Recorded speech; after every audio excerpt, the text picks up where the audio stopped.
Alléluia. Alléluia. Vous n'êtes pas ici. Isabato nziza. Bon sabbat. Umunsi w'umunezero. Sabato nziza. Murakoze cyane. Nezerewe Imana kuri aya masaha cyangwa se kuri uyu mwanya. Je suis très heureuse pour notre Seigneur. Kubw'icyizere ngiriye. Pour la confiance qu'il a en moi. Ibi bintu ntabwo bimenyerwa. C'est pas une habitude. Nge kubwanjye iyo mbitekereje ndavuga ngo data wa twese unciye iki. Quand je pense à ça, je me dis, qu'est-ce que j'ai fait pour que Dieu puisse avoir confiance en moi? Izina ry'Imana yacu rero rihabwe icyubahiro. Que le nom de l'Éternel soit loué. Ndashima Imana kubw'umuvandimwe Mama Venance tugiye gufatanya. Je remercie le Seigneur pour ma sœur Venancy. Imana imuhe umugisha. Que Dieu la bénisse. Kandi nshima namwe mwese mwabonetse. Et je vous remercie aussi vous qui êtes ici. Kandi ndahamya ntashidikanya ko data wa twese waturaritse afite icyo ashaka kuvugana n'imitima yacu. Et je suis sûr que le Seigneur qui nous a invités a quelque chose à dire à nos cœurs. Reka mbasabe dufate Bibiliya zacu. Je vous demande de prendre vos Bibles. Tujye mu rwandiko Pawulo yandikiye abikorino urwandiko rwa mbere.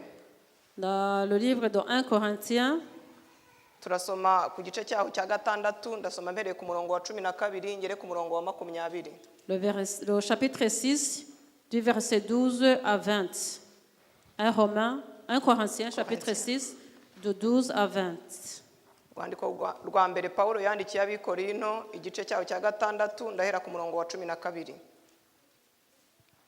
1 Corinthiens chapitre 6 à partir du verset 12. Imibiri yacu ni ingingo za Kristo. Byose ndabyemererwa nyamara ibingirira akamaro si byose. Byose ndabyemererwa ariko sinzategekwa n'ikintu cyose. Ibyo kurya n'iby'inda n'inda nayo n'iy'ibyo kurya. Nyamara Imana izabitsemba byombi. Nuko rero umubiri si uwo gusambana ahubwo ni uw'umwami. Kandi umwami nawe ni uw'umubiri. 14. Kandi ubwo Imana yazuye umwami Yesu natwe izatuzurisha imbaraga zayo. Ntimuzi yuko imibiri yanyu ari ingingo za Kristo? Ni ikibazo. Mbese noneho ntori ingingo za Kristo nkazihindura ingingo za maraya? Ntibikabeho. Ntimuzi yuko uwifatanya na maraya ababaye umubiri umwe nawe? Kuko Imana yavuze iti bombi bazaba umubiri umwe. Ariko uwifatanya n'umwami Yesu ababaye umwuka umwe nawe. 18. Muzibukire gusambana. Ibindi byaha byose umuntu akora bikorerwa inyuma y'umubiri, ariko usambana abakoze icyaha cyo mu mubiri we. 19. Tuhaca umurongo cyane. Mbese ntimuzi yuko imibiri yanyu ari insengero z'umwuka wera uri muri mwe, uwo mufite wavuye ku Mana, kandi ntimuri abanyu ngo mwigenge, kuko mwaguzwe igiciro. Nuko rero mutume imibiri yanyu ihimbaza Imana. Amen. Kamunyemerere duhagurutse dusenge. Levez-vous, nous allons prier. Mana nziza kandi Imana igira neza, byiringiro by'umugisha. Turacyagushima kandi turacyaguhimbaza, turacyavuga kugira neza kwawe, izina ryawe nirishyirwe hejuru. Uyu munsi wa none waturaritse utuzana mu nzu yawe, utuzana mu nzu yitiriwe izina ryawe, kandi twasobanukiwe neza ko ari ahantu rwose uhora. Turakwinginze rero ngo ubane natwe, uvugane n'imitima yacu, amasaha nk'aya ntaba ari twe ahubwo izina ryawe rishyirwe hejuru. Data wera wo mu ijuru, uwakugannye uwageze hano wese agukeneyeho ubutabazi, ni ukuri umugirire neza, wumve kwifuza kw'imitima yacu kwiza, kandi wururukire gukora kuko nta yindi Mana ihwanye nawe. Turaheza kirogoya yose mu izina rya Yesu, icyahagurukira kurwanya iri teraniro, kurangara, ibitotsi byose turabihagaritse mu izina rya Yesu. turahamagara imbaraga z'umwuka wera kuba hagati muri twe. Reka ni ukuri ntaba ari twe, ahubwo izina ryawe rishyirwe hejuru. Ni mu izina rya Yesu Kristo dusenze twizeye, amen. Amen. Tugiye kuganira ijambo ry'Imana rifite insanganyamatsiko ivuga ngo abavunjayi, abagura n'abagurisha n'ingurube mu rusengero. Nous allons nous entretenir sur un sujet qui dit les échangeurs, les vendeurs, les acheteurs et le porc dans le temple. Cyangwa se kugira ngo nze koroherezo turi kumwe aha ngaha, abavunjayi, isoko n'ingurube mu rusengero. Pour simplifier, les changeurs et le marché dans le temple. N'ingurube mu rusengero. Et le porc, le cochon dans le temple. Aha tumaze gusoma ubutumwa bwiza Paulo yandikiye abikorino, cyangwa se urwandiko Paulo yandikiye abikorino. Nous venons de lire un passage qui a été adressé aux Corinthiens de la part de Paul. Paulo yandikira abikorino cyangwa se itorero ry'Ikorinto. Quand Paul a écrit son message aux Corinthiens, Nkuko biri muri Bibiliya zanyu yabandikiye inzandiko ebyiri. comme c'est marqué dans vos Bibles, il a écrit 2 lettres. Izo nzandiko zombi ntago tuzivugaho, ahubwo turavuga mu magambo make cyane. Nous n'allons pas parler de 2 lettres, mais nous allons faire un petit résumé. Paulo yari yarabanye n'Abikorinto igihe kingana n'amezi 18. Paul il a vécu avec les Corinthiens pendant 18 mois, Ni ukuvuga umwaka n'igice. c'est-à-dire un an et demi. Icyo gihe kirangiye rero kivugabutumwa Ikorinto yerekeye muri Efeso, aba ariho ajya kuvuga ubutumwa. Après ces 18 mois, il a quitté Corinthe pour aller en Éphèse pour continuer à prêcher. Ikorinto cyangwa se Korinto wari umujyi ukomeye, cyangwa se ahantu hakomeye cyane h'ubucuruzi. Corinthe, c'était une ville très éveillée, très Ni umujyi wari uteye imbere qualifiée. cyane C'est une ville qui était très avancée en développement. kubera ko hakorerwaga ubucuruzi cyane. Il y avait trop de commerce dans cette ville. Hahoraga rero urujya n'uruza rw'abantu. Il y avait toujours du monde, des allers-retours. Uko gutera imbere kwaho rero kwatumye n'abantu baho batera imbere mu buryo bubiri. Et ce développement a poussé les habitants de Corinthe aussi à être développés de 2 façons. Bateye imbere mu buryo bw'umwuka Ils ont été avancés du côté esprit kubera Paulo wari warabigishije, à cause de Paul qui les a prêchés. ariko nanone batera imbere mu buryo navuga ngo mu bifatika cyangwa se mu bukire. De l'autre côté aussi, ils ont été développés dans la matière physique. Ikibazo cyaje kuvuka rero icyo gihe Paulo yari amaze kuhava. Et quand Paul a quitté Corinthe, il y a eu un problème. Ryaterambere mu by'umwuka ryatangiye kugabanuka cyangwa se ryatangiye kujya hasi. Le côté spirituel a été diminué. Paulo ari muri Efeso atandukanye nabo. Quand Paul était en Éphèse, déjà séparé des gens de Corinthe. Ikorinto hadutse uwitwa Apollo, À Corinthe, il y a eu un certain Apollo. azazanye n'irindi tsinda ry'abantu bari kumwe bavuga ko cyangwa se boherejwe na Petero. Il est arrivé avec un groupe de gens, soi-disant que c'était des envoyés de Pierre. Abizera b'Ikorinto cyangwa se itorero ry'Ikorinto ritangira gushyira ku munzani abo bigisha babiri, Petero na Paulo. L'église de Corinthe a commencé à comparer l'enseignement de Paul et l'enseignement de ce groupe. Bamwe batangira ku ruhande rwa Petero, abandi bati ku ruhande rwa Paulo. Une partie s'est rangée du côté de Paul, une autre partie s'est rangée du côté de Apollo et ses amis. Bituma rero itorero ricikamo ibice. Et l'église a été divisée en 2 parties. Mu gucikamo ibice uwitwa Korowe Pendant cette séparation, un certain Chloé yoherereza ubutumwa Paulo aho yari muri Efeso amubwira ibyabaye cyangwa se ibirimo biraba. il a envoyé un message à Paul pour lui mettre au courant de ce qui se passe à Corinthe. Amubwira ko itorero ryacitsemo ibice, Il a informé que l'église a été divisée. amubwira ko kubera imyigishirize itandukanye irimo igenda yaduka abantu barimo navuga ngo batakaza iby'Imana. On lui a raconté qu'avec un nouveau enseignement qui arrive, les gens ont commencé à diminuer en spiritualité. Ariko ikindi kibazo gikomeye cyane abantu b'Ikorinto bari bafite muri kwa gutera imbere ngo hari ingoro cyangwa se urusengero rw'ikigirwamanakazi cyitwa Aphrodita cyangwa Aphrodita bitewe na version ya Bibiliya ukoresha. Dans le développement de ces habitants de Corinthe, il y avait aussi un temple urusengero cyangwa ingoro d'une déesse qui s'appelait Aphrodita Aphrodite. icyo gikirwamanakazi Aphrodita ngo cyari gifite abatambyikazi b'indaya barenga 1000 bahoraga bagikorera. Cette déesse Aphrodite avait aussi des sacrificatrices prostituées qui s'élèvent à 1000 qui la servaient. Ibyo rero biragenda bituma abakorinto bishora mu busambanyi kuko bavugaga ngo bari guha ikuzo cyangwa se bari guhesha ikuzo cya kigirwamanakazi cyabo cyane ngo ko cyari kigirwamanakazi cy'urukundo. Et ça conduit donc à une partie des Corinthiens d'aller de l'autre côté vers la déesse. Pawulo aza kubyumva rero atumweho intumwa zaje. Et Paul a été informé de cette situation. Ariko kugira ngo abizera b'Ikorinto banabishimangire bohereza abandi bantu batatu muri bo. Et les habitants de Corinthe, ils ont envoyé encore 3 personnes parmi eux pour aller chez Paul. Ils ont envoyé un certain Stéphane, un Fortunato, un autre qui s'appelait Akaïf. Ils ont décrit toute la situation qui était là-bas et leurs questionnements. Ils ont envoyé à Paul. Et les discussions qui régnaient au sein de l'Église.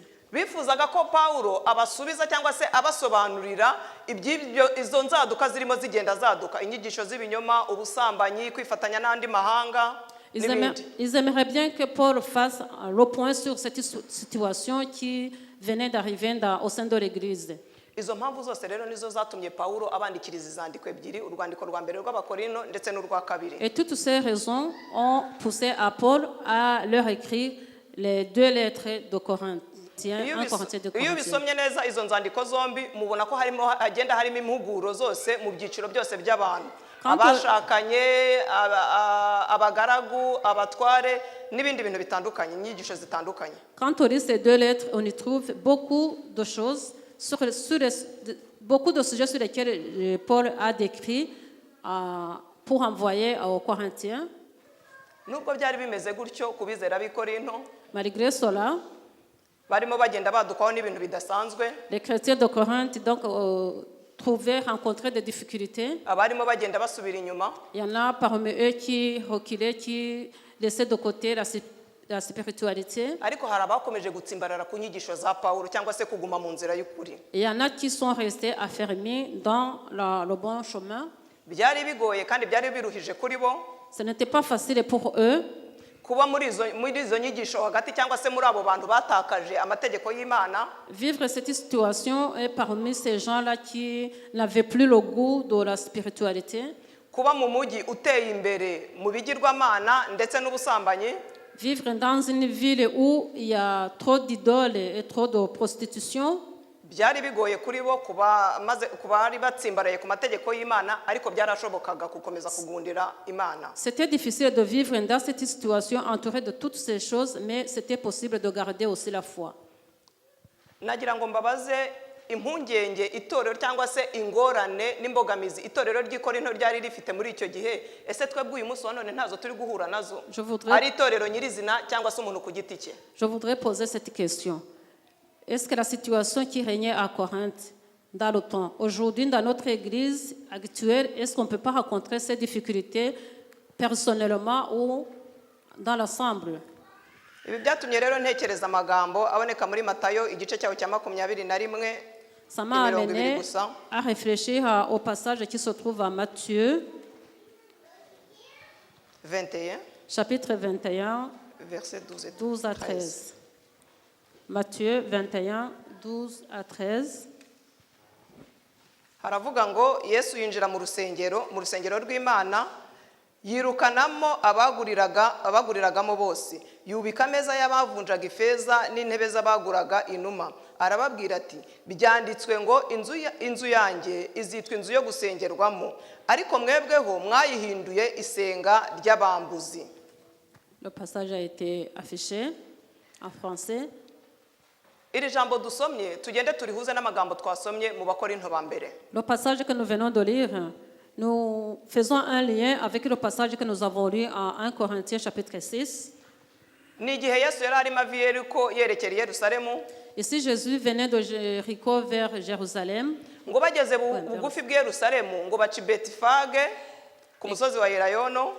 En approchant à Jérusalem, ils ont contourné, ils ont pris un autre chemin. Mu gihe rero bamanukaga bagaruka cyangwa se bava ku musozi wa Elayono nibwo Kristo yinjiye mu rusengero. En quittant le mont des Oliviers, Jésus-Christ est rentré dans le temple. Ahasanga ibintu byamutangaje. Et il a rencontré des choses. Ngo asangamo abaguraga n'abagurisha. Et il a trouvé là-bas des vendeurs, des acheteurs, asangamo abavunjaga, des changeurs de monnaie. Mumbabarire mu bitekereze. Imaginez cette situation. Tuje guterana ari nko ku isabato yenda ndatanga urugero. Imaginons quand on vient le matin ici, le sabbat matin, tugasanga kuri aya meza et que nous trouvons ici sur cette table, duse nk'abayagabanyamo kabiri. Disons qu'on peut diviser en deux cette table. Dutere n'andi mu mpande zitandukanye. On peut mettre des tables ici et là. Aha hicaye abavunjayi. Ici, il y a des échangeurs. Nahariya hicaye abandi. Là-bas aussi des changeurs. Hanyuma ku rundi ruhande harimo abaciririkanya ibiciro by'inuma. De l'autre côté, il y a des vendeurs et des acheteurs. Ahangaha naho indani hari abazanye ihene n'intama kuko bagurishaga ibitambo. Ici aussi, il y a ceux qui ont amené des différents animaux. Ngaho mutekereze urwo rusaku. Imaginez ce bruit dans le temple. Ihene ntiwayifata ngo uyibwire ngo wihebeba. Tu ne peux pas empêcher la chèvre à crier. Intama ishobora kwihangana ariko ihene yo biragoye. Le mouton peut être calme mais la chèvre, je ne sais pas. Inuma ntiwayifata ngo uyibwire ngo funga umunwa wawe ureke kuguguza. Tu ne peux pas prendre le bec d'un pigeon et lui empêcher de parler, crier. Abavunja rero nabo ntago wababwira ngo bareke kuvuga ibiciro by'ibyo bazanye kuvunja. Les changeurs aussi, tu ne peux pas les empêcher à discuter avec les clients. Nasomye mu gitabo cy'ibifuzwa ibihe byose ku gice cyaho cya 65 J'ai lu dans le livre Jésus-Christ, chapitre 65, kivuga ngo urusengero rwongera kwezwa. Qui parlait de la sanctification de l'Église. Bavuze amagambo akurikira. Ils ont dit les mots suivants. Bavuze ku bintu byatangaje Kristo ubwo yarageze muri urwo rusengero. Ils ont parlé de ce qui a étonné Jésus-Christ quand il est arrivé dans ce temple. Ngo Yesu yatangajwe no gusanga ngo ku mbuga y'urusengero ngo hameze nk'aho barazi inka. Jésus, il a été étonné de trouver la cour du temple et comme un endroit où on laisse les vaches dormir. Ahasanga ndetse ngo yigiye imbere gato ngo ahasanga urusaku rw'abavunja ibiceri muzi uko bijegera. Quand il a avancé un peu, il a trouvé les changeurs de monnaie. Vous savez combien les pièces font de bruit. N'urusaku rw'amatungo. Et le bruit des animaux. Bivuga ngo mufate isoko riri kuberamo ibyo bintu byose by'agatogo. Imaginez ce marché là où il y avait plein de choses différentes.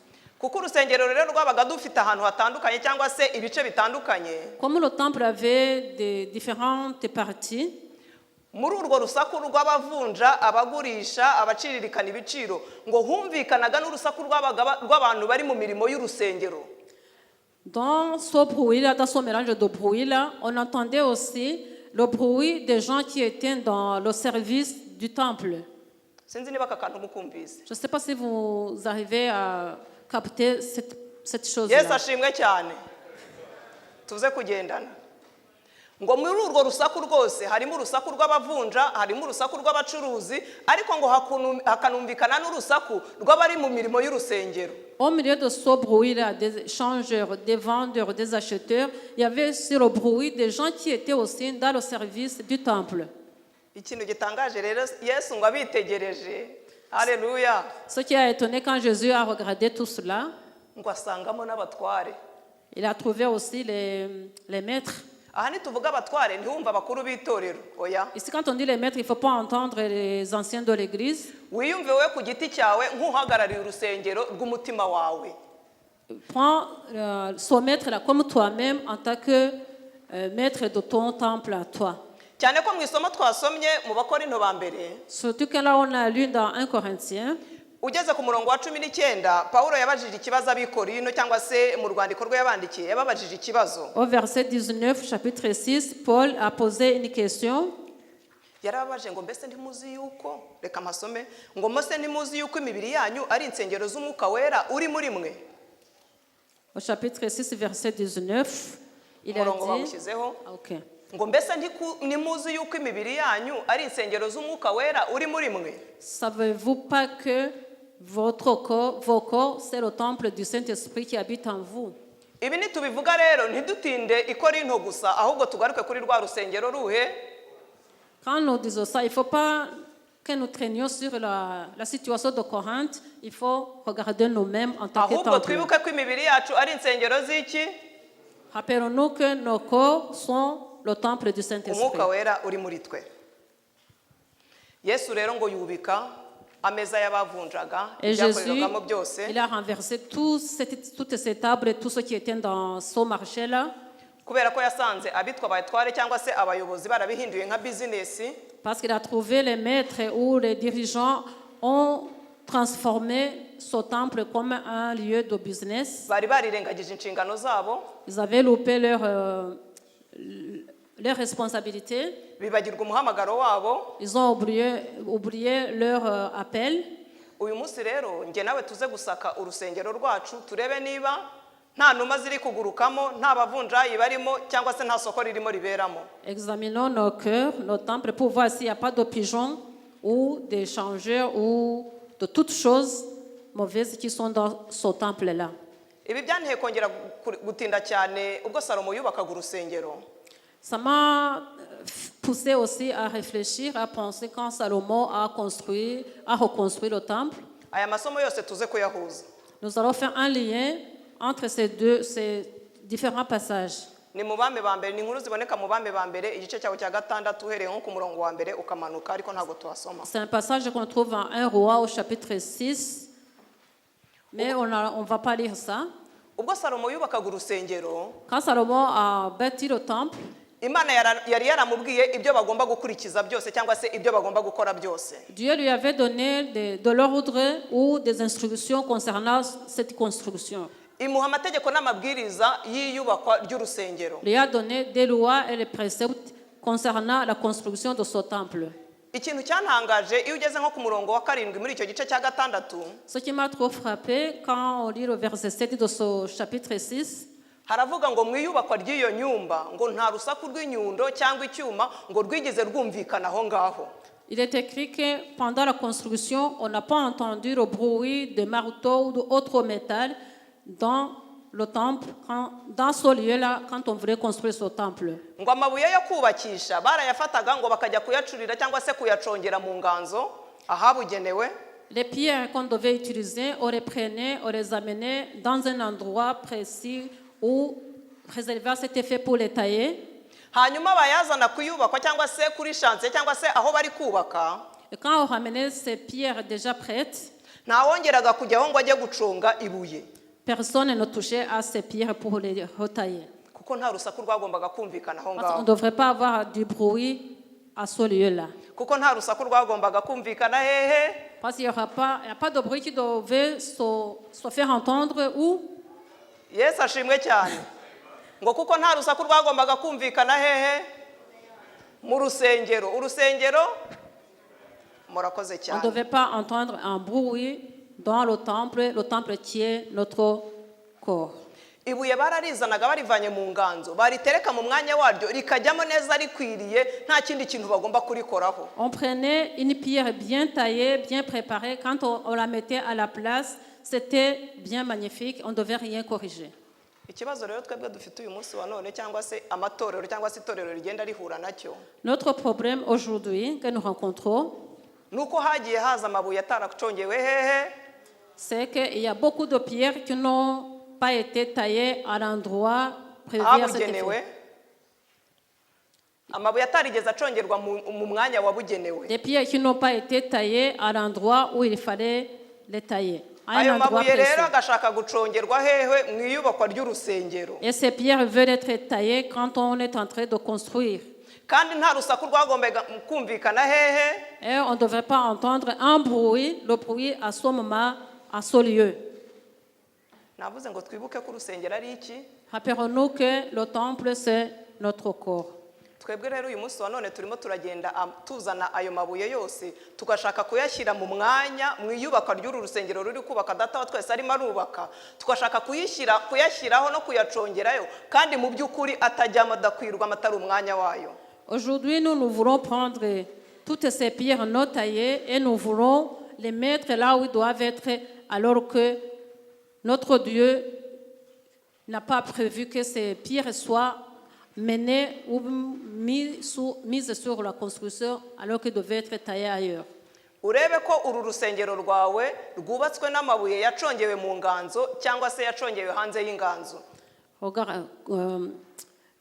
Revois-toi et voici la pierre qui est dans ta construction a été bien taillée à l'endroit qui était prévu à cet effet ou à un autre endroit.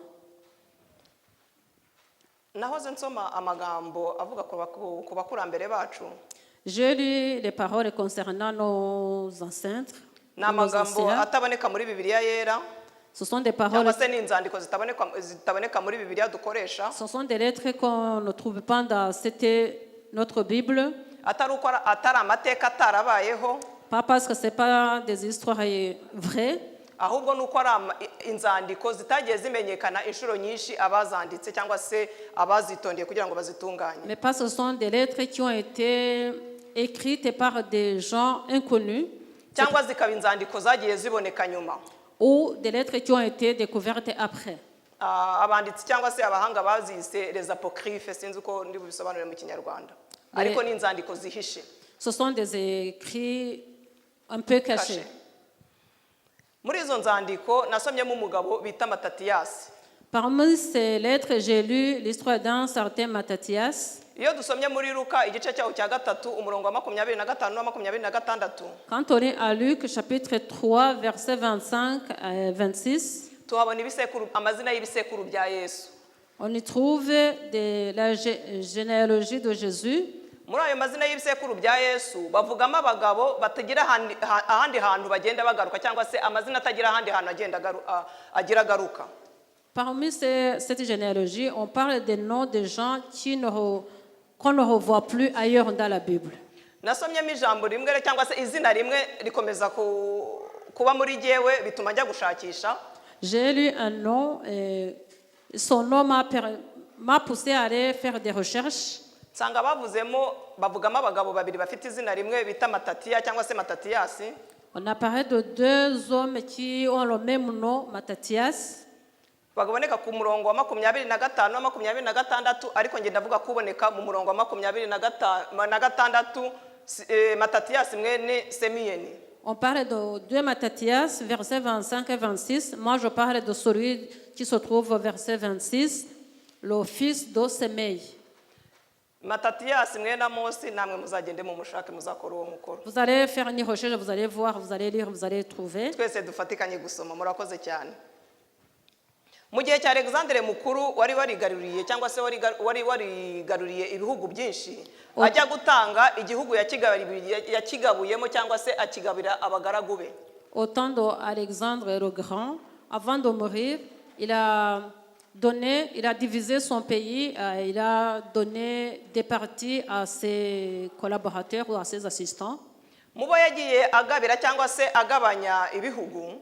Parmi ceux à qui il a donné des parties de son pays, uwajyaga gutanga wese cyangwa se uwajyaga gupfa cyangwa se gusinzira, ou quelqu'un qui allait mourir ou qui allait quitter cette vie, nawe yasigagaho umwana we. Et donnait aussi son pouvoir à son fils. Muri urwo ruhererekane rw'abagiye basimburana rero haza kuvukamo uwitwa Antiochus. Dans cette généalogie, il est né un certain Antiochus. Antiochus rero ngo araza ariko azategeka abumwami mubi cyangwa se ategeka nabi kurusha abamubanjirije. Antiochus, quand il est arrivé au trône, il a été un méchant, il a fait beaucoup de mal plus que les autres qui l'ont précédé. Mu gitabo cy'intambara ikomeye aya makuru azamo muzayasome. Vous pouvez lire ça dans le livre Controverse.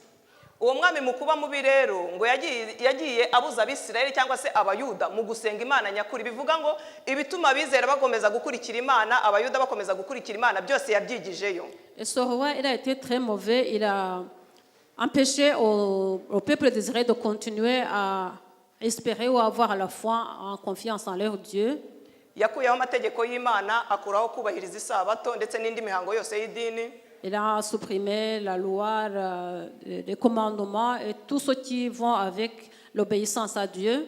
Ikintu gitangaje rero yakoze ngo yafashe ikigirwamana cyangwa se igishushanyo cyitwa Zewusi ngo ajya kugishyira mu rusengero ku gicaniro cyangwa se ku gicaniro cy'Imana. Il a pris un idole, il a placé dans le temple là où il y avait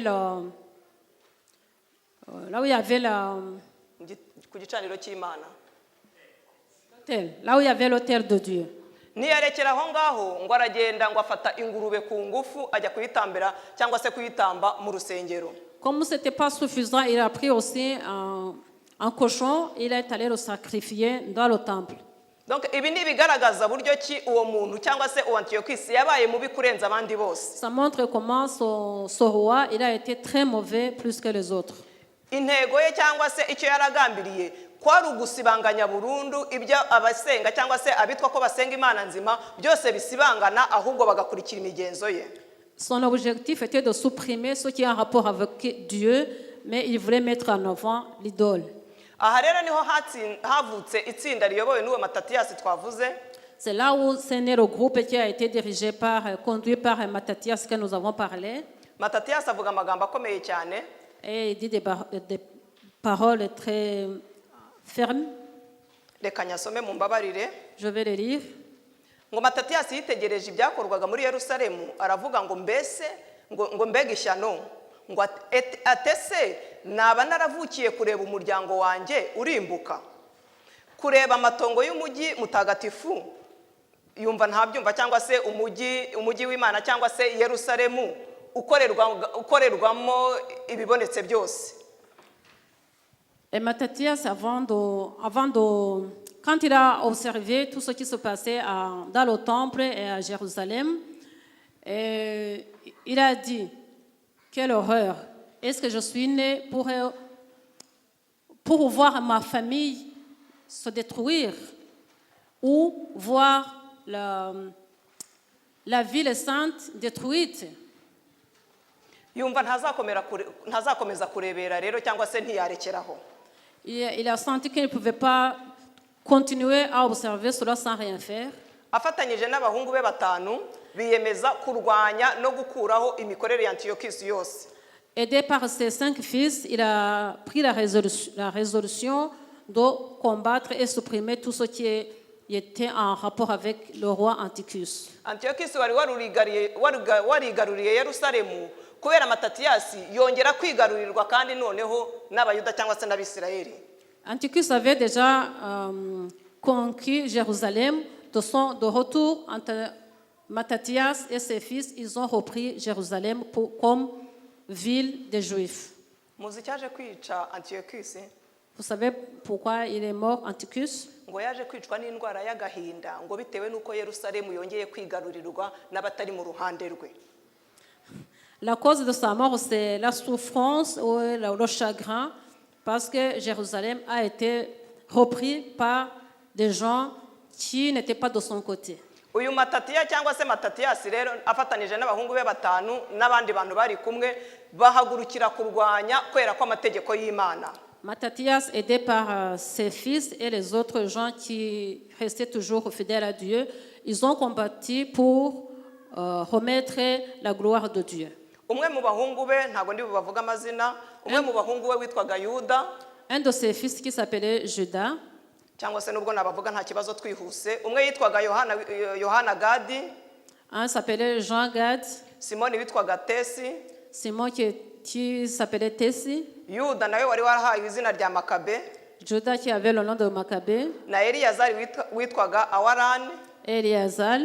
Nayo na Tesi witwaga Afusi. Et Afus. Iri tsinda ry'aba bantu rero cyangwa se rya Matatiya biturutse kuri Matatiya nyine nibo bahawe izina ry'abamakabe. Et ce groupe dirigé par Matthias, ce sont le groupe qui a été nommé les Maccabées. Babitaga abakabayo cyangwa se abamakabe. Les Maccabées. navuze ngo ni inkuru zitari muri Bibiliya yera atari uko zitabayeho. Je vous ai dit que ce sont des histoires qui ne figurent pas dans cette Bible, pas parce qu'elles n'ont pas été vraies ou n'ont pas ahubwo ari été. inkuru zagiye ziza nyuma cyangwa se hatazi abazanditse. C'est pas ce sont des histoires qui sont venues après où on ignore les écrivains. Abo Makabe cyangwa se abo bakabayo nkuko babita abanditsi babise bahagurukiye kurwana nkuko nabivuze kwera ko amategeko y'Imana. Et ces Maccabées se sont levés pour défendre les commandements de Dieu. Matatiya amaze gupfa yasimbuwe n'uwo muhungu we, ariyo mpamvu bahawe izina ry'umuhungu we witwaga Yuda, ariwe wamusimbuye Yuda Makabe. Après Matthathia, après sa mort, donc le pouvoir a été remis dans les bras de son fils Juda. Nkomeza gutekereza kuri aya mateka nawe ubitekereze. Aba ni abantu bahagurutse kurwanira kwera ko amategeko y'Imana. Uyu munsi wa none ntabwo turi kumwe, ariko hari jewe nawe, haraho nirirwa haraho wirirwa. Ese duharanira kwera ko amategeko y'Imana?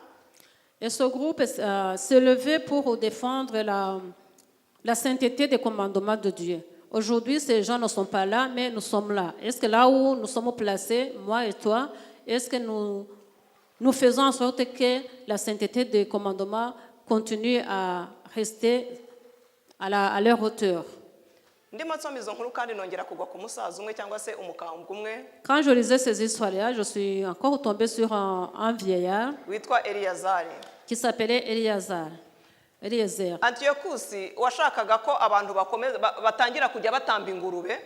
Antiochus qui voulait qu'on continue à sacrifier des cochons.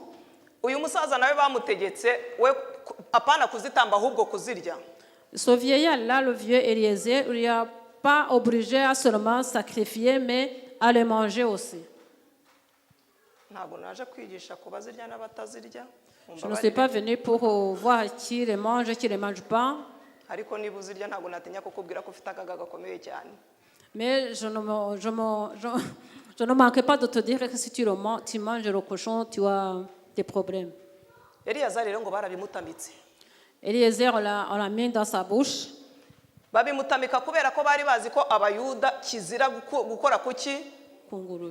Parce qu'on savait que chez les Juifs, c'est interdit même de toucher au porc.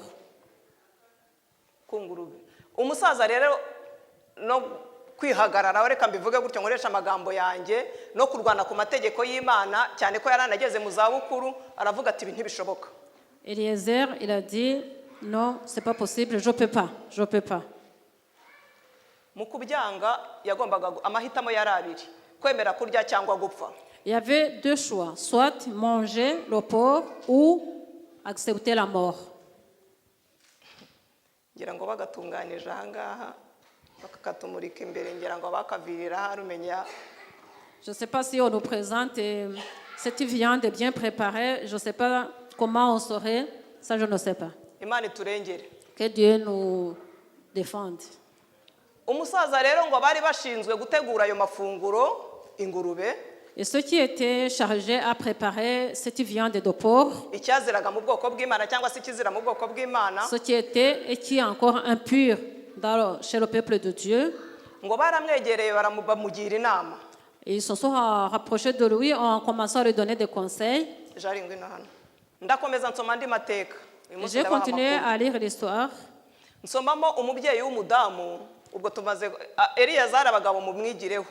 Eliezer est un bon exemple pour les papas et les hommes. J'ai lu encore une histoire d'une dame, une maman qui avait 7 enfants. Et eux aussi, ils ont été contraints à bafouer les commandements de Dieu. Et le roi les a convoqués. On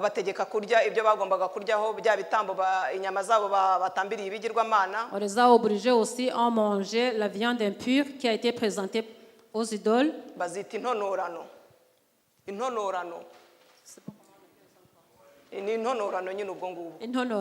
viande est présentée aux idoles.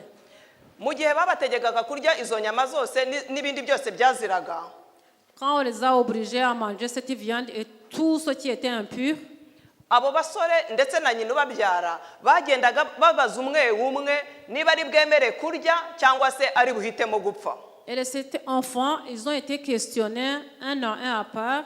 On leur demandait à chacun s'il acceptait la mort ou s'il acceptait de manger. Ubwo babazaga uwa mbere bamubaza niba agomba kurya cyangwa se agahitamo gupfa. Quand ils ont posé la question au premier, ils lui demandaient s'il va manger ou s'il préfère la mort. Yarahakanye. Il a dit non, je ne mange pas. Aranga. Il a refusé. Umwami ategeka ko bamuzana. Le roi a ordonné qu'on l'amène devant lui. Bakamuca ururimi. On coupait la langue. Ururimi bakamuca ururimi. Qu'on devait couper sa langue. Bakamuvanaho uruhu rwo ku mutwe. Et arracher la peau de sa tête. Bakamuca ibiganza. Lui couper les mains. Bakamuca n'ibirenge. Et lui couper des pieds. Iyo image muyitekerezeho. Voyez cette image-là de cette personne. Umwami arategeka ngo bamuce ururimi, donc arusohore baruce. Le roi a ordonné qu'on sorte sa langue, on le coupe. Bajye ku mutwe sinzi amatungo harurwa uruhu akurwaho uruhu ngo bavaneho uruhu rw'umutwe. Qu'on lui arrache la peau de la tête. Bamuce ibiganza. On coupe les mains. Bamuce n'ibirenge. On coupe les pieds. Murabitekereza? Imaginez cette image. Imbere ya mama we. Devant sa mère. Imbere y'umubyeyi umubyara. Devant sa maman qui l'a accouché. Ngo bamaze kumukora ibyo barongera baramubaza ngo urarya nturya. Quand on a fini de le torturer, on lui a reposé la question. Tu vas manger ou tu préfères la mort? Il a refusé, dit non, je ne mange pas. Vous sentez cette foi?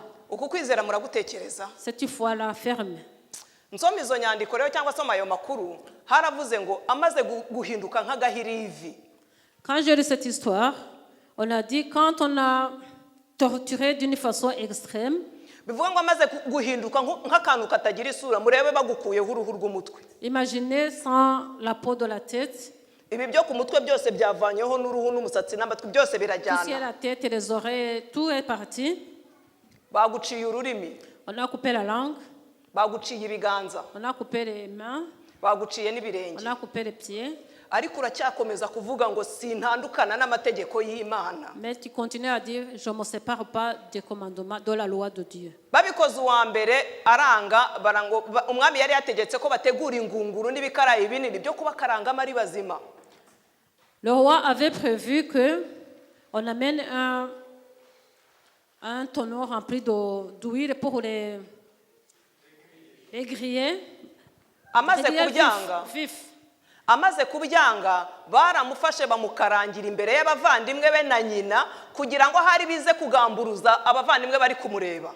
Quand il est resté ferme, on l'a pris, on l'a mis dans l'huile, on a commencé à le griller devant sa maman et ses frères pour que peut-être le reste puisse abandonner la foi. Bamaze kumukaranga amaze kurangira amaze gupfa. Quand on a fini de le griller, il était mort. Bahamagara uwa kabiri. On a appelé le deuxième.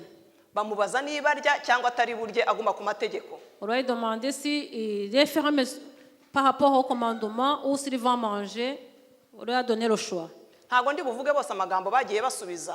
Je ne vais pas vous dire tout ce que chacun a répondu. Ariko wumva uwa kabiri uko yasubije. Mais je vais vous dire le deuxième, les paroles du deuxième. Yabwisubije umwami ngo wa mugome we. Il a répondu au roi, toi le méchant. Uratwambura ubu buzima. Tu nous ôtes la vie. Ariko umwami w'isi azatuzura tubeho mu buzima buhoraho. Mais le roi des rois nous ressuscitera et nous vivrons éternellement. Ngo kuko dupfuye duhowe amategeko ye.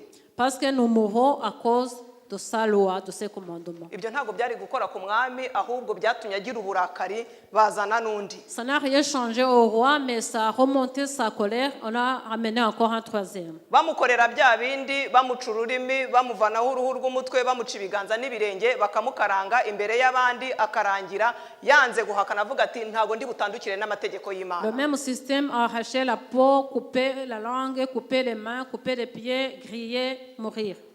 Kugeza bageze ku wa gatandatu hasigara uwa karindwi wari umuhererezi. Jusqu'au 6e, il restait le 7e qui était le dernier de la famille. Baramwegera, umwami aramwegera baramutumiza baramuhamagaza. Il est venu se présenter au roi. Mu gihe yazaga umwami aramwinginga aramubwira ati umaze kubona urwo bene wanyu bapfuye none wakwemeye ugakira. Le roi a commencé à lui dire, à le supplier, tu as vu comment tes frères sont morts et toi, tu ne peux pas accepter de te sauver. ni nko kuvuga ngo tandukana n'amategeko y'Imana yanyu wemera imihango yanjye, aramubwira ngo nzakugira inshuti uzaba bugufi bwanjye, bivuga ngo uzaba umuntu wanjye wa hafi. Il lui a dit, si tu laisses ta foi, tu seras mon ami, tu seras près de moi, tu seras dans le royaume. Mwibuke ko mama wabo akiri hafi, akirema akitegereza batandatu bamaze kugira gute kubakaranga. N'oubliez pas que la maman est toujours présente. Il a vu comment ces 6 garçons ont été grillés, ils sont morts. Umwana w'umusore arahakana. Le jeune homme, il a dit non.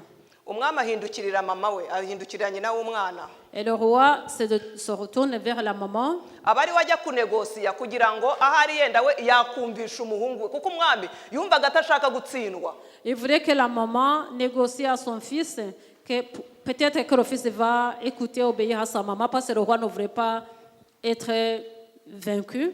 Amusaba ko ajya kwinginga umuhungu we. Il a demandé à la maman d'aller supplier son fils. Mu gihe yajyaga kumubwira rero, Quand la maman est allée dire à son fils, aba mama Yesu ashimwe les cyane. mamans, Haleluya. Oya nimugire gutya. Babyeyi beza ba mama. oh maman, Yesu ashimwe cyane. amen. Twatugambo twongorera abana bacu, ntuzashake kwa kana kabararoga, ntuzajye kwa kana kaburiya, ntuzashake yo buriya nabangaba, yego mwana wanjye uramenye kana karatwanga nawe ujye umwanga ntugakandagireyo, ntitugenderana ibyana byabo ni ibirara. Les petites paroles que les mamans font écouter, chantent dans les oreilles des enfants, écoute là, ce sont nos ennemis, il ne faut pas aller là-bas, il ne faut pas faire ceci, leurs enfants ne sont pas bons. Tout ce que nous disons aux enfants, les mamans, Uyu mubyeyi ntago ariko yari ameze. la maman n'était pas comme ça. Yari atandukanye n'ababyeyi benshi b'iki gihe. Elle était différente des mamans, des parents d'aujourd'hui. Yari amaze kubona abana urwo bapfuye. Elle avait déjà observé la mort de ses enfants. Yari afite amahirwe amwe gusa yo kurokora kamwe kari gasigaye. Elle avait la chance de au moins récupérer le dernier qui restait. Ubwo umwami yabimusabaga rero aragenda yihererana umwana we. Quand le roi lui a demandé, il est allé vers son enfant.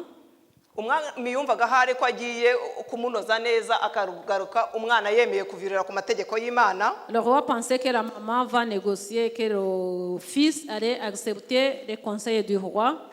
Umumama rero ngo aramwegera amubwira mu rurimi rw'iwabo. Et la maman s'est approchée de son fils, lui a parlé dans sa langue. Urwo umwami atari bwumve. La langue qui était inconnue au roi. Reka mwumva amagambo yamubwiye. Écoutez les paroles qu'il a dit à Ngo son nuko fils. nyina aramwegera Et la ari maman, nako ajijisha uwo mugome. et la maman s'est approchée à son fils. Abwira umuhungu we mu rurimi rwa basekuruza. Il a parlé à son fils dans leur langue, dans sa langue maternelle. Aramubwira ati mwana wanjye umbabarire. Il a dit, mon fils, aie pitié de moi. Pitié de moi. Uzirikane ko nagutwaye mu nda amezi 9. Rappelle-toi que je t'ai porté dans mon ventre pendant 9 mois. Kandi nkakonsa imyaka 3. Et je t'ai allaité pendant 3 ans. Nakwitayeho ndakugaburira kandi ndakurera kugeza ubu. J'ai pris soin de toi, je t'ai nourri jusqu'à maintenant. None ndakwinginze mwana wanjye. Et je t'en supplie, mon fils. Itegereza ijuru n'isi. Observe la terre et le ciel. Urebe ibihari byose. Regarde tout ce qui se trouve. Wibuke ko Imana yaremye ibi byose ibikuye mu busa. Souviens-toi que le Seigneur a tout créé à partir du néant. Ngo ndetse n'abantu akaba ari uko baremwe. Et même les humains, les êtres humains ont été créés comme ça, de la même Yamubwiraga mu manière. rurimi rw'iwabo. Elle lui parlait dans la langue que le roi ne comprenait pas. Ntekereza ko yamwongoreraga. J'imagine qu'elle chuchotait dans ses oreilles. Aramubwira ati witinya uyu mwicanyi. Il lui a dit, n'aie pas peur de ce méchant, de son Umwicanyi. cet assassin. Ntiyamubwira ati mwana wanjye ni wowe nsigaranye wenyine ihangane n'ubundi reka twemere dutandukire n'amategeko y'Imana ubundi tubeho. Il lui a pas dit, écoute, c'est toi le seul qui reste. Acceptons, nous allons nous séparer des commandements de Dieu et pour vivre. Aramubwira ngo witinya uyu mwicanyi ngo emera upfa n'ubutwari. Il a dit, n'aie pas peur de cet assassin, garde le courage. Haleluya ba mama. Ngo emera ugire ute? Accepte Wemera upfane ubutwari. de mourir avec dignité. nta by'ubugoryi yagiye kuduhira mu matwi y'umwana we oya. Elle n'a pas chuchoté de mauvaises paroles dans les oreilles de son fils. nta byo kumubwira ngo kwa kana kabaratwanga ntukaryeyo oya. Elle n'a pas dit, les voisins là, ils ne sont pas nos amis, il ne faut pas aller, ils nous haïssent, il ne faut pas aller. ntabwo yamubwiye ngo kwa kana ka ntiduhuje ubwoko ntuzashakeyo. Il n'a pas dit, tu vois, cette famille, on n'est pas de la même ethnie, il ne faut pas aller chercher. ngo emera upfe nk'intwari. Elle a dit, accepte de mourir avec dignité, nk'abavandimwe bawe. comme tes frères. asoreza ku ijambo rikomeye. Elle a terminé par une parole qui est un peu difficile. ngo bityo igihe cy'imbabazi z'Imana nikigera, Et quand le temps de miséricorde de Dieu va arriver, ngo nzongera kukubona nkubonane n'abavandimwe bawe muri bazima. je vous verrai encore, toi et tes frères, étant vivants. ngo igihe cy'imbabazi nikigera, Quand le temps de la miséricorde va ngo arriver, nzongera kukubona n'abavandimwe bawe je te verrai encore avec tes frères, ngo muri bazima. vivants. ngo witandukire amategeko y'Imana, Ne désobéis pas au commandement de Dieu. wikwanduza urusengero rw'Imana, Ne salis pas le temple de Dieu. ngo ahubwo emera upfe gitwari. Accepte de mourir avec dignité. ngo kuko ku munsi w'umuzuko Parce que le jour de la ngo nzongera résurrection, kubabona mwese. je vous verrai tous. nawe baramufashe bamugenza nk'abavandimwe be. On lui a pris, on lui a fait de la même façon, on l'a tué. umubyeyi areba, Et la maman observait cette scène. ntawe inyandiko zigize zingaragariza ko umubyeyi yikoreye amaboko. Les Écritures ne montrent pas que la maman était yasaze ngo yikorere amaboko. on ne dit pas que la maman était un peu dans la folie. ntaho tubona, ntaho nasomye ngo ajya gutaka ngo mwami mbabarira bemere barye. Je n'ai pas vu là où elle est allée supplier le roi en disant mon Seigneur, laissez-le manger.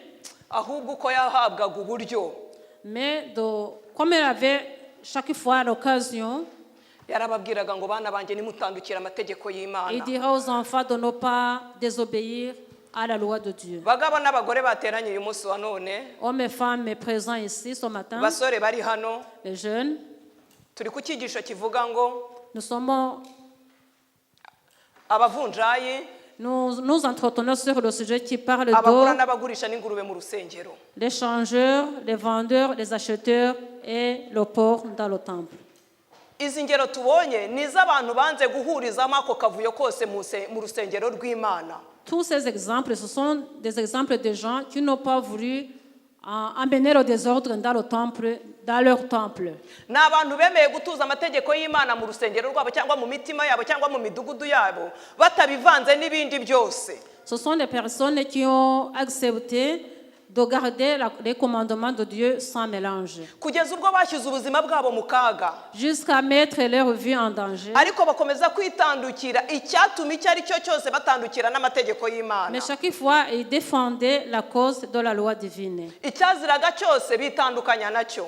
Tout ce qui est impur était de côté. urupfu rwari imbere yabo barureba, La mort était devant eux.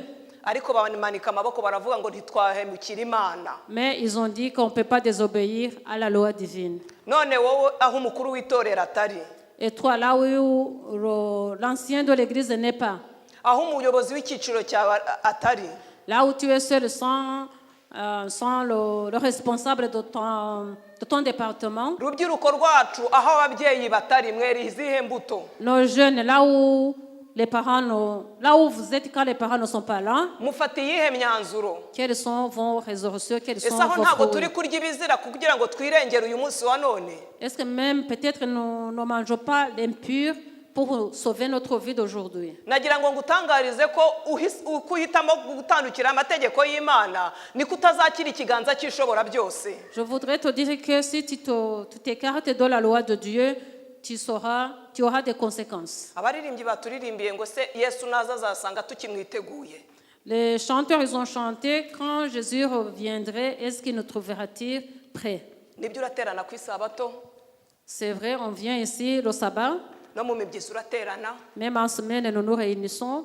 ariko icyo dukeneye ntabwo ari icyo n'ukwera ko amategeko y'Imana muri wowe ubuhamya bwiza aho ugenda buri munsi. Mais la seule chose que nous avons besoin, c'est montrer et défendre la sainteté de la loi divine chaque naho jour. umubare w'inshuro uterana ntacyo bitubwiye nta nicyo bivuze. Le nombre de fois où tu viens en réunion n'a pas d'importance. Ni byiza guterana ntago mbihinyura, C'est pas mauvais de nous rassembler ensemble. ariko kuza hano Jeanette umutima wanjye ugasigiriya nkawusigiriya ntacyo byaba bimaze. Mais venir ici et le cœur qui reste derrière moi, ça n'a pas d'importance.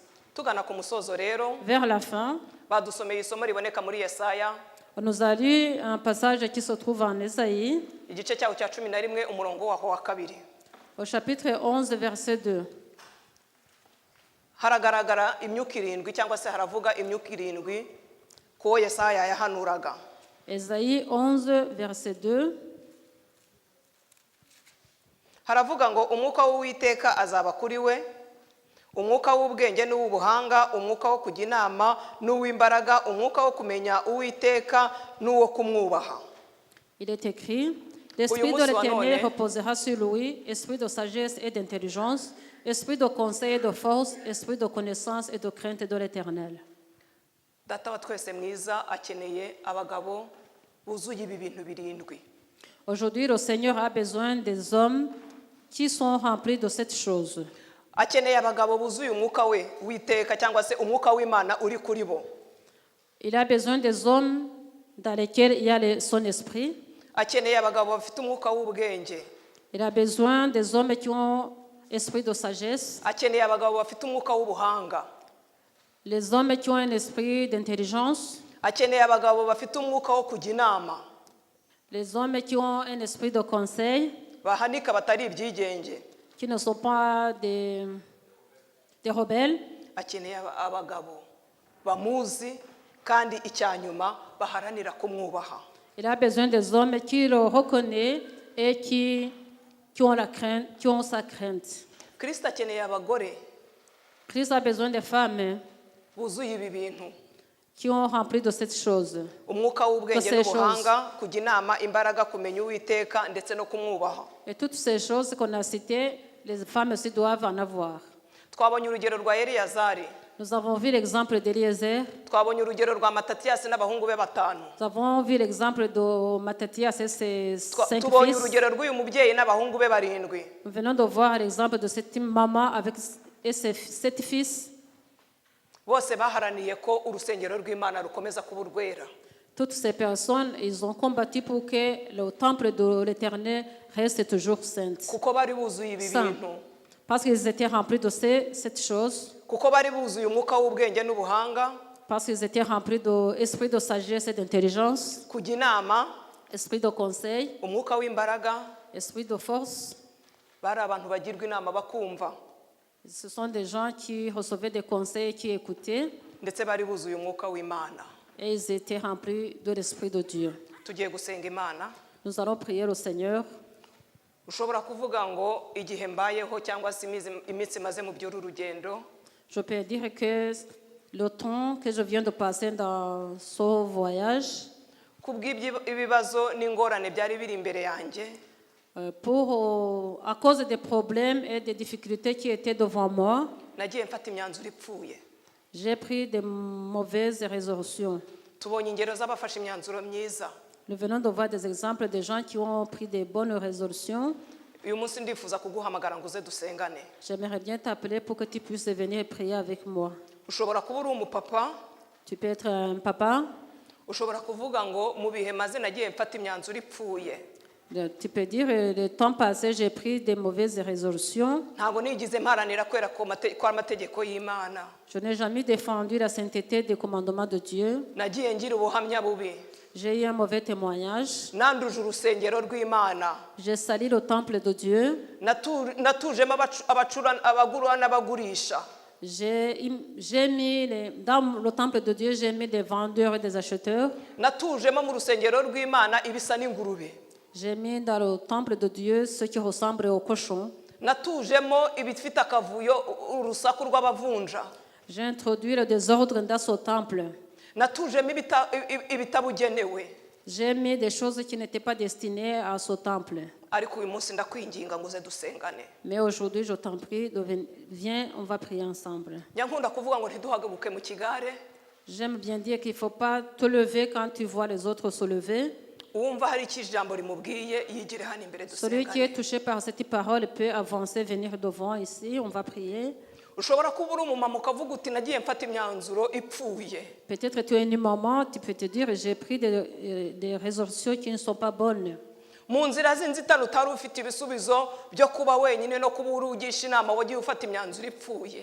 Dans la vie où j'étais seule, où je n'avais pas d'autre choix, j'ai pris de mauvaises résolutions. Je t'en prie, viens, on va prier ensemble. Christ nous tend les bras. Moi, j'ai besoin d'être sauvé. Je souhaite garder la sainteté des commencements de Dieu. Je parle avec la jeunesse. Pour les difficultés qui sont dans ce voyage et habiter ce monde où il y a un développement dans le péché, vous avez pris de mauvaises résolutions. Vous avez passé par là où il ne fallait pas passer. Je supplie les jeunes de venir prier avec nous. Nous n'avons pas peur des yeux des hommes, mais nous sauvons notre vie. Jésus tend les bras, il a besoin de toi. Sauve-toi.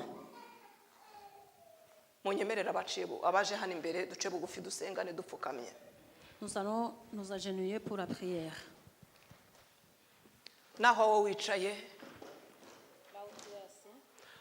Aho wumva ukeneye kwera imbuto zikwiriye abihaniye, aho tu as besoin de porter des fruits, aho ukeneye ko Imana ikubabarira, aho tu as besoin la miséricorde de Dieu, aho wambaye umwambaro upfuye, là où tu t'es habillé d'une façon inacceptable, aho wiyanduje, là où tu t'es sali, uce bugufi mu mutima dusengane. Immédiatement nous allons prier ensemble. Mana nziza kandi Imana igira neza, uri data wa twese mwiza kandi uri umukozi w'umuhanga, uri ibyiringiro by'umugisha, uri ndiho, uri El Shaddai, izina ryawe nirishyirwe hejuru. Abakobwa n'abahungu bawe duciye bugufi turapfukamye. Twagiye tunyura mu nzira z'inzitane tugafata imyanzuro ipfuye. Twagiye tunyura mu nzira z'inzitane tukagayisha izina ryawe. Data turakwinginze ngo tubabarire. Ubabarire buri umwe wese wateranye uciye bugufi ndetse abapfukamye nyaguhora ku ngoma Imana ubabarira abana bawe. Reka wibuka ko mu gitamba cy'Ikaruvari turimo ubikorere kwiyubahisha utubabarire. Utubabarira aho Satani yatwanduje hose. Uyu munsi wa none inzandiko zose ari kuturegesha zitabwe mu nyanja yo kwibagirwa mu izina rya Yesu. Zaburi 103 yarambwiye ngo uri umunyembabazi, uri umunyebambe, utinda kurakara kandi ufite kugira neza kwinshi. Kugira neza kwawe rero reka kube kuri twebwe kuri iyi saha. Imbabazi zawe zitubeho uyu munsi wa none zitubera umwambaro. Udushoboze kwera imbuto zikwiriye abihaniye. Udushoboze guhagarara mu mwanya utwifuzamo. Uturinde nyaguhora ku ngoma Imana iby'ubugoryi byose. Ahubwo ibyo ushima n'ibyo ukunda ibyo bikomeza kutubaho. Turakwinginze nyaguhora ku ngoma Imana. Utubera umujyanama wa mbere. Aho ababyeyi batari, aho bafasha n'abatware batari, aho turi twenyine haba mu nzira haba mu byo tubamo bya buri munsi, nyaguhora ku ngoma Imana tugendere mu bushake bwawe. Ngaho turakwinginze ngo uganze kandi utegeke iteraniro ry'uyu munsi ryose uriho umugisha, ukomeze gukora imirimo n'ibitangaza, abarwayi bakize mu izina rya Yesu, abagukeneyeho ubutabazi ubaho ubutabazi. Nyaguhora ku ngoma Imana, ubwo inkuru z'ibyiza zazajya zihora zinyura mu matwi yacu, tuzajya duhora tuvuga kugira neza kwawe. Ngaho reka ishimwe n'icyubahiro bikomeze kuba ibyawe none n'iteka ryose mu izina rya Yesu, amen.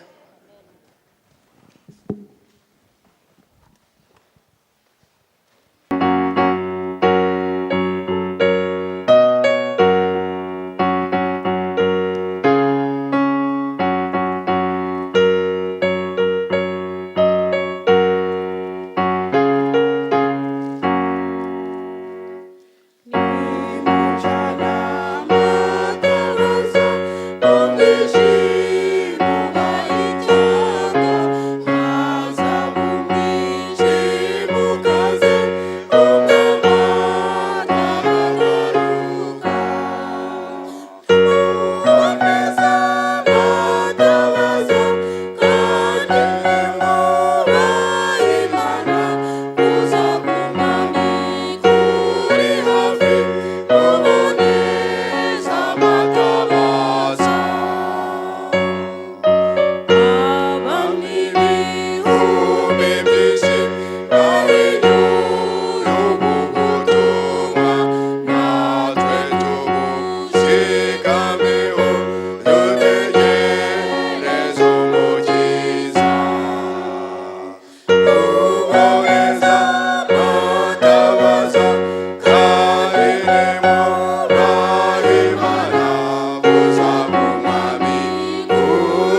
dusenga Imana. Data mwiza, uri data wa twese mwiza, uri ibyiringiro by'umugisha, uri ndiho, uri El Shaddai, izina ryawe nirikirwe hejuru. Tugushimiye kuvuganye n'imitima yacu, tugushimiye ko wabanye natwe. Reka iri jambo Mwuka Wera akomeze kuryagura mu mitima yacu, uturinde icyabibura iyi mbuto, ahubwo Mwuka Wera akomeze kuganza muri twe. Ni mu izina rya Yesu dusenze twizeye, amen.